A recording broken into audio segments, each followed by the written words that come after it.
मेरे प्रिय दर्शकों नमस्कार। प्रिय दर्शकों, ऋषि ज्योतिष में मैं आपका दिल से स्वागत करता हूं और आपका बहुत धन्यवाद देता हूं कि आप मेरे वीडियो बड़ी उत्सुकता से देख रहे हैं। आशा करता हूं आगे भी देखते रहेंगे।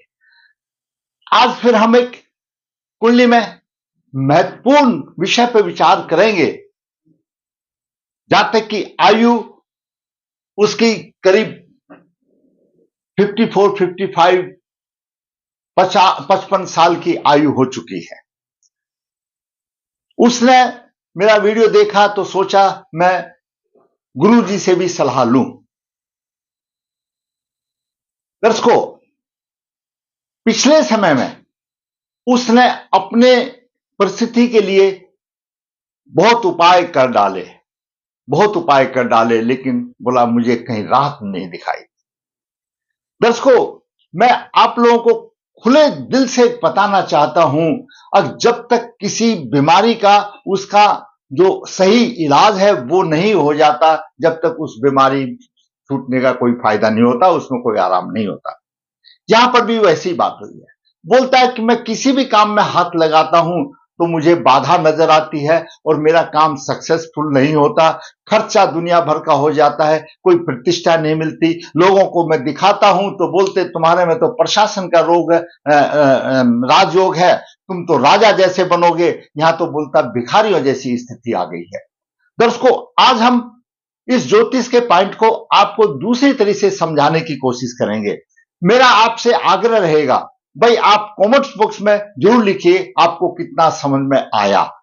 मेरा काम है आपका मार्गदर्शन करना। अगर मैं यहां पर दो शब्द बोल करके, मुझे सिर्फ 2.5 अक्षर का ज्ञान है और 2.5 अक्षर वो बड़े भी हो सकते हैं, छोटे भी हो सकते हैं, तो आपको अगर समझ में आता है और सामने से मुझे जवाब मिलता है कि आपको समझ में आया, अच्छा लगा, तो मेरा भी प्रोत्साहन हो जाता है। तो आज बात करते हैं उसकी कुंडली में। उसका सीधा सा प्रश्न है, सभी कार्यों में बाधा क्यों आती है? मैं जीवन से परेशान हो गया हूं, मैं अपने जीवन से परेशान हो गया हूं। उसकी बातें सुनी हमने, उसकी कुंडली को देखा, तो हमने सोचा कि उसकी कुंडली का अध्ययन आज हम आपको दूसरे तरीके से करते हैं। कोशिश करूंगा आपको समझाने की। आपको कितना समझ में आया मेरा आपसे आग्रह रहेगा, आप कमेंट्स बॉक्स में जरूर लिखिए। अच्छा लगा तो दर्शकों आप देख लेते हैं, लाइक नहीं करते, लाइक कीजिए। अगर खराब लगा तो डिसलाइक कीजिए, कोई दिक्कत नहीं है मुझे। आपके कमेंट्स मेरी ज्ञान को वृद्धि करते हैं। मैं हूं या कोई भी होने दो। दर्शकों, उसको सभी कामों में बाधाएं आती हैं, किसी में भी वो सुचारू रूप से सफलता प्राप्त नहीं कर सकता। एक एक बिंदु से हम विचार करते हैं, हम साधारण तौर पर लेते हैं। कोई भी काम करने वाला, मान लिया मैं हूं या आप हो, वो स्वयं है, जातक है काम करने वाला। उसका ज्योतिष शास्त्र में लगन और लग्नेश का प्रतिनिधि है, यानी जो लगन हम बताते हैं, लग्नेश बताते हैं, वह जातक स्वयं है। तो वह जातक स्वयं है। लगन लग्नेश की क्या स्थिति है? लगन लग्नेश की क्या स्थिति है? दूसरा देखेंगे पराक्रम साहस। किसी भी काम को करने में थोड़ी सी हिम्मत चाहिए, तो उसमें पराक्रम भी साहस है या नहीं है। तीसरा देखेंगे वो काम कर रहा है, उसमें कुछ योग्यता भी है या नहीं, कुछ गुण है या नहीं। कुछ योग्यता भी तो होनी चाहिए उस काम से संबंध में, या एक जनरल नॉलेज भी तो होनी चाहिए कोई भी काम करने के लिए। तो योग्यता पर भी विचार करेंगे। लगन लगने स्वयं का मैंने बताया, पराक्रम के लिए तीसरा भाव बताया। योग्यता के कई फैक्टर हैं, चतुर्थ भाव भी है, पंचम भाव भी है, चंद्रमा भी है, बुध भी है, गुरु भी है और द्वितीय भाव विवेक धन आदि का। ये सारे योग्यता में हमने ले लिए। अब उनमें उसकी स्थिति कैसी है, आगे चलते हैं। आदमी योग भी है और लगन लगने से भी ठीक है, पराक्रम भी है, क्या उसमें संघर्ष करने की हिम्मत है? तो उसके लिए हम देखेंगे छठा भाव उसका क्या बोलता है। कोई भी आने हो तो ये छठा भाव उसके लिए क्या बोलता है। आगे हम देखेंगे जो हम काम कर रहे हैं वो हमारे कर्म भाव दो हैं, दसम भाव और दसम का दसम सप्तम भाव। दोनों ये दसम भाव प्रतिष्ठा का है और सप्तम भाव दैनिक रोजगार का भी भाव है। तो इन दोनों की क्या स्थिति है उस पर भी विचार करना चाहिए। कोई भी काम कर रहे हैं, यानी आप अपना ही एनालिसिस कर दिए, आप कोई काम करने जा रहे हैं तो आप अपने आप ही ये विचार करके देखिए। वो फिर उसके बाद देखेंगे भाग्य, नवम भाव। हम काम कर रहे हैं और हमको सफलता नहीं मिल रही, सब कुछ ठीक है, हम पढ़े लिखे भी है, बुद्धिमान भी है, पैसा भी है, शिक्षा भी है, सब और पराक्रम भी है, लेकिन फिर नवम भाव को भी देखेंगे, क्या हमारा भाग्य साथ दे रहा है, उसको भी देखना पड़ेगा। तो जाकर के हमको, वो कहते हैं ना, अब भाई काम तो किया लेकिन बच्चे का भाग्य ने साथ नहीं दिया और फिर लटक गया इस बार परीक्षा में, तो वो भाग्य भाव, नवा भाव भी देखना जरूरी है, उसकी भी जरूरी बात है। उसके बाद ये सब हो जाने के बाद जो चीज हम काम कर रहे हैं उसकी आउटपुट हमको क्या मिली, आमदनी से मिली, उसका परिश्रम हमको आमदनी से मिलेगा। भाई आमदनी हमको क्या मिल रही है, हमारी इच्छा पूर्ति हो रही या नहीं है, तो उस भाग को भी देखना जरूरी चाहिए। आप अपनी कुंडली निकाल करके देखना, ऐसे स्टेप बाय स्टेप देखना। उसके बाद है द्वादश भाव, सेवा सुख का भाव है, खर्चा भी है, बहुत ही इंपॉर्टेंट है। द्वादश भाव अंतिम भाव है, मोक्ष का भी भाव है, और ये सेवा सुख का भी भाव है और खर्चे का भी भाव है।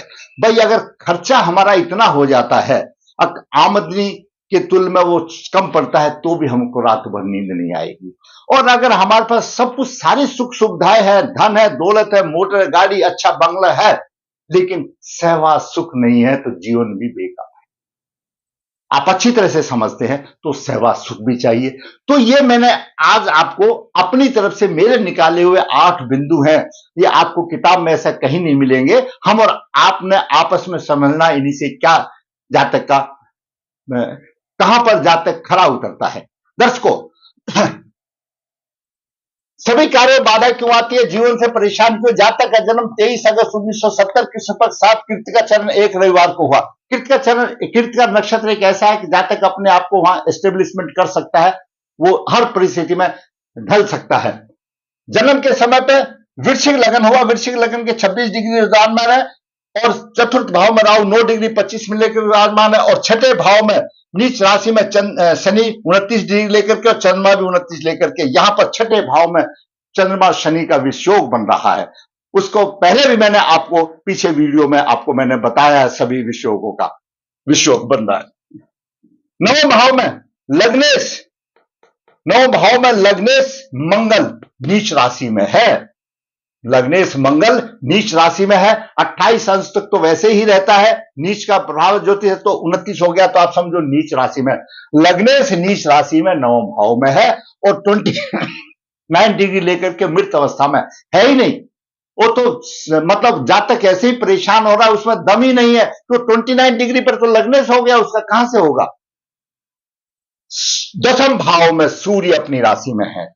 हम भी बोलते हैं, गला फाड़ करके बोलते हैं, सभी पंडित जी बोलते हैं, आचार्य बोलते हैं, और सूर्य राजसत्ता का कारक है। दशम भाव में दिग्बली होता है, और अपनी राशि में अच्छा प्रशासन, अच्छी ऊंची पदवी होनी चाहिए, ये हम सभी बोलेंगे।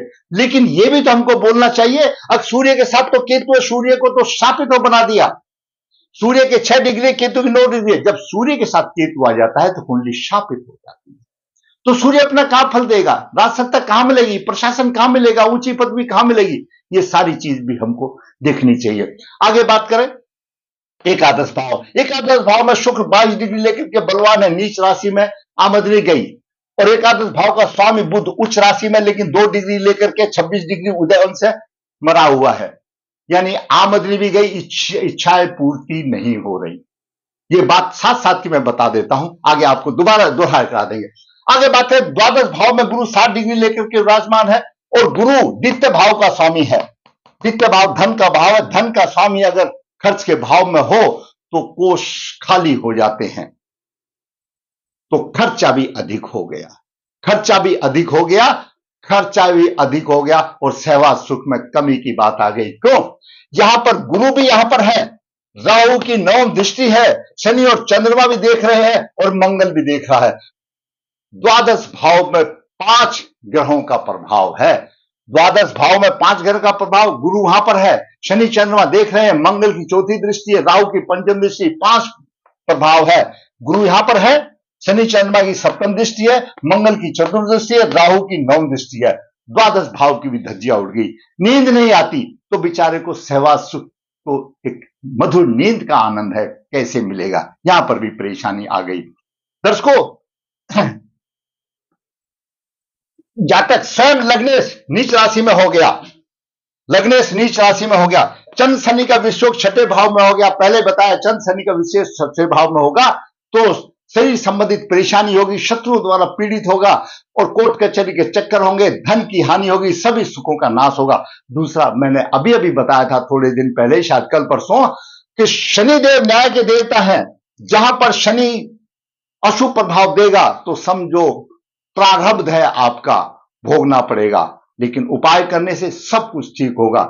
मैंने यह भी आपको पहले पिछले वीडियो में बताया था कि शनि जिस कुंडली में बलवान होता है, बाकी ग्रह बलवान हो, जितने भी जो अमीर, जितने भी हमारे उद्योगपति हुई है, उनका शनि कहीं ना कहीं बलवान स्थिति में है, क्योंकि शनि का न्याय देवता है। यहां पर तो शनि उसको प्रारब्ध को ले रहा है। शनि चंद्रमा का विषयोग हो गया, प्रवृत्ति दोष हो गया, ये दिक्कत आ गई।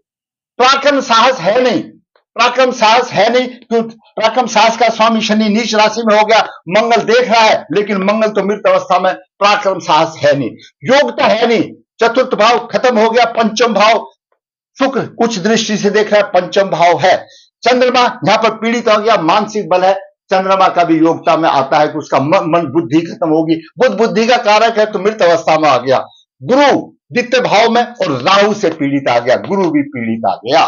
गुरु ज्ञान है, मेमोरी पावर है, तो यानी योग्यता भी कमजोर हो गई। एक योग्यता में पंचम भाव ही ठीक मिला, जो कि शुक्र उच्च दृष्टि से देख रहा है। गुरु राहु से पीड़ित हो गया और चतुर्थ भाव खत्म हो गया। चंद्रमा यहां से पीड़ित, चंद्रमा यहां से विषयोग में चला गया और बुद्धि का कारक बुद्ध भी मृत अवस्था में हो गया, तो योग्यता भी उसकी कमजोर हो गई। संघर्ष करने की शक्ति छठा भाव विषयोग में आ गया। अब बात करते कर्म की। कर्म के लिए दो भाव है, सप्तम भाव, दसम भाव। दसम भाव कर्म भाव बोला जाता है, लेकिन दसम से दसम सप्तम भाव पड़ता है।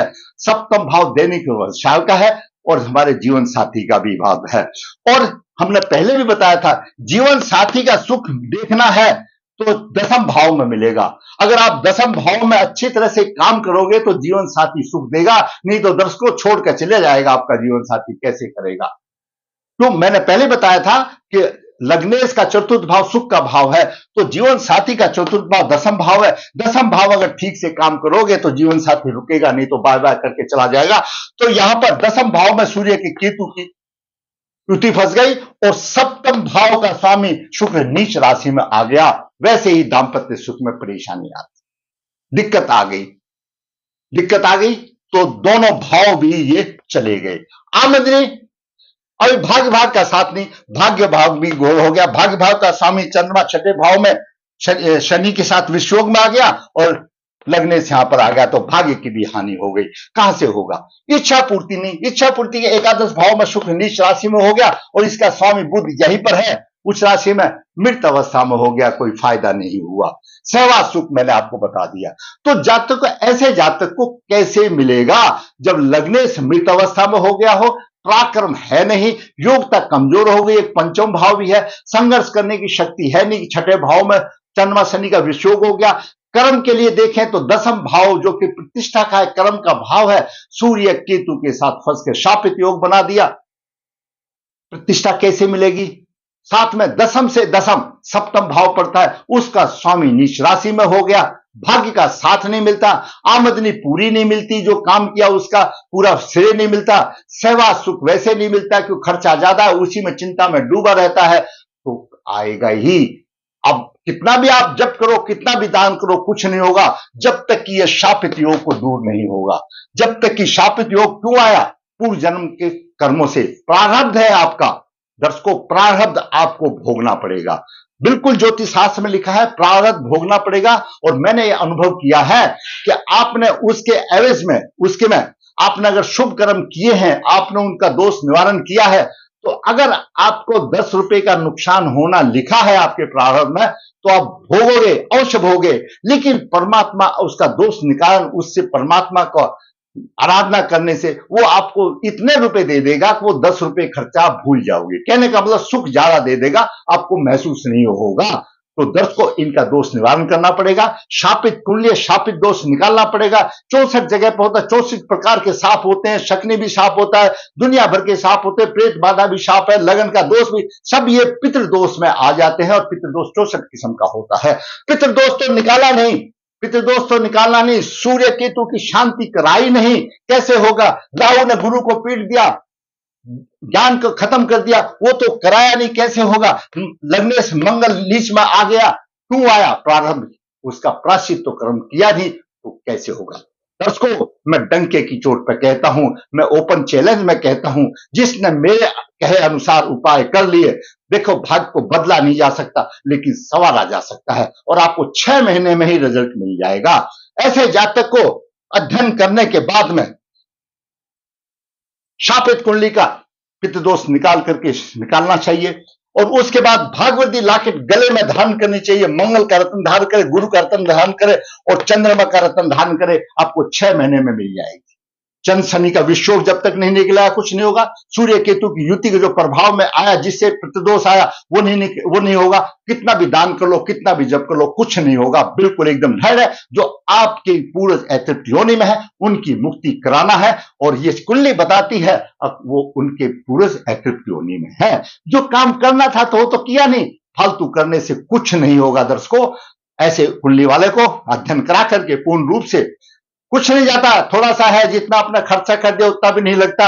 अध्ययन करा करके ये शापित दोष को निकाले, भागवती लॉकेट पहने, और सूर्य को निरंतर जल दे, उदय होते हुए को जल दे। और मैं बोलता हूं, मेरा नंबर हर एक वीडियो में है, और फिर 6 महीने के बाद मुझे बताए और गुरुजी मुझे कितना फायदा होगा। मेरा विश्वास है 100% फायदा होगा। मैं कहता हूं, आप जितने भी जिससे भी आप बोलते हैं, जाकर बोलता है कि गुरुजी मेरा तो ज्योतिष विद्या से विश्वास उठ गया, कोई बात नहीं, आपका विश्वास उठ गया, जहां पे निराशा मिली है, आप उस बात को छोड़ दीजिए।